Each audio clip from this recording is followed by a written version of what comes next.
Virus corona bisa cepat usai. Ini 5 cara yang sudah terbukti berhasil.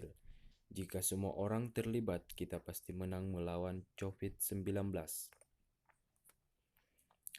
Baru-baru ini, viral video buatan akun Instagram artis Edward Suhadi yang menyadur penjelasan Washington Post mengenai virus corona atau COVID-19. Melalui video tersebut, ia menjelaskan bahwa kita harus flatten the curve atau melandaikan grafik tingkat keparahan virus corona untuk menghentikan wabah tersebut. Apa maksudnya? Coba lihat grafik di atas. Bagian di atas garis putus-putus adalah banyaknya orang yang berisiko meninggal karena virus corona. Sedangkan bagian yang berada di bawah menunjukkan orang-orang yang terjangkit. Ketika grafik tersebut mendekati garis horizontal, itu berarti semakin banyak orang yang terjangkit. Namun sedemikian, sedikit tingkat kematian, mereka lebih banyak orang yang sembuh. Ini artinya wabah akan segera berakhir. Namun, untuk mencapainya butuh kerjasama dari semua elemen masyarakat, termasuk pemerintah, tenaga medis, setiap individu, dan yang terpenting adalah kamu. Nah, berikut ini sejumlah langkah yang dilakukan berbagai negara yang mengatasi wabah virus corona yang terbukti berhasil, tapi butuh partisipasi kita bersama. Yuk simak caranya. 1. Social distancing. Akhir-akhir ini, kita sering mendengar istilah ini, tapi apa arti sesungguhnya?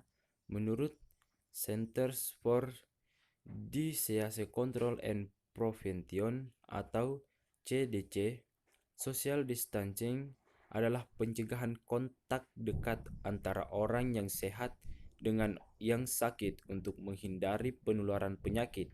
Para ahli menyebut bahwa upaya inilah yang paling efektif untuk menurunkan grafik yang sempat disinggung di atas. Menurut CDC, banyak cara social distancing yang bisa kita terapkan. Berikut ini di antaranya. 1. Hindari pertemuan yang melibatkan banyak orang. Yang kedua, menjaga jarak minimal 2 meter dari orang lain sebisa mungkin. 3. Jangan berpelukan, bersalaman, cipika-cipiki, dan kontak fisik lainnya. 4. Hindari orang yang menunjukkan gejala sakit. Cara yang kedua yaitu work from home. Work from home atau bekerja dari rumah adalah salah satu social distancing yang kini telah banyak diterapkan untuk pekerja di Jabodetabek. Memang belum semuanya, tapi sudah cukup banyak kantor yang memberlakukan kebijakan anjuran CDC. Bukan hanya untuk pekerja, work from home juga berlaku untuk murid sekolah dan mahasiswa. Bekerja dan belajar dari rumah merupakan langkah yang seharusnya cukup efektif menurunkan risiko penularan virus corona. Kini, kita tidak akan bertemu banyak orang setiap hari, tidak perlu naik transportasi publik, pola makan dan kebersihan diri pun lebih terjaga. Yang ketiga, sebaiknya tidak pergi keluar kota atau luar negeri. Sudah dengar imbauan pemerintah beberapa hari lalu? Untuk sementara waktu, sebaiknya kita tidak pergi keluar kota dan luar negeri. Terlebih lagi untuk urusan tamasya. Memang sih, tiket pesawat dan akomodasi lain sedang murah-murahnya. Dan sepertinya sayang jika tidak dimanfaatkan. Akan tetapi, coba deh pikirkan konsekuensinya. Untuk kamu yang masih muda, mungkin tidak terlalu khawatir tertular. Namun perlu diketahui bahwa kamu bisa menjadi carrier virus tanpa menampakkan gejala apapun. Kemudian, kamu bisa menularkannya ke orang lain yang lebih rentan. Nggak mau itu terjadi kan? Yang keempat, pertimbangan untuk lockdown para wilayah yang terinfeksi berat. Belakangan, banyak orang yang khawatir terjadinya lockdown, yaitu protokol darurat yang mencegah orang pergi dan masuk ke sebuah wilayah.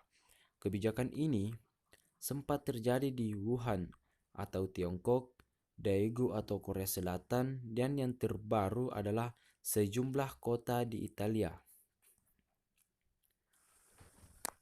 Saat lockdown terjadi, biasanya sekolah ditutup, pekerja diwajibkan untuk work from home, semua acara dibatalkan, dan intinya, semua orang tidak disarankan untuk keluar dari rumah.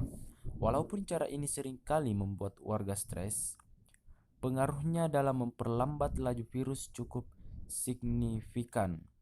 Menurut studi terbaru yang diterbitkan oleh medRxiv, upaya lockdown kota Wuhan, Tiongkok berhasil mengurangi 202.000 kasus virus corona. Upaya ini juga berhasil mengurangi polusi udara di negara tersebut, serta drastis sehingga gejala pada pasien pun mereda.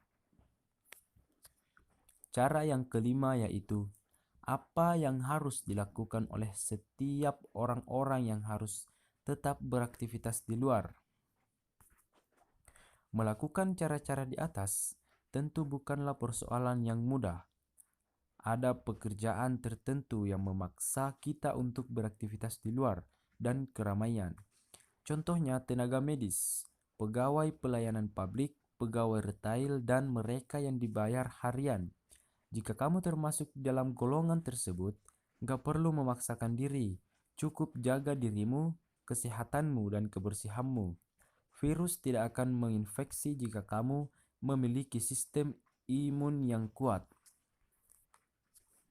Namun, jika tak ada halangan apapun, maka segeralah terapkan cara-cara di atas. Kamu tidak akan tahu berapa banyak nyawa yang terselamatkan karenanya, termasuk orang-orang yang rentan.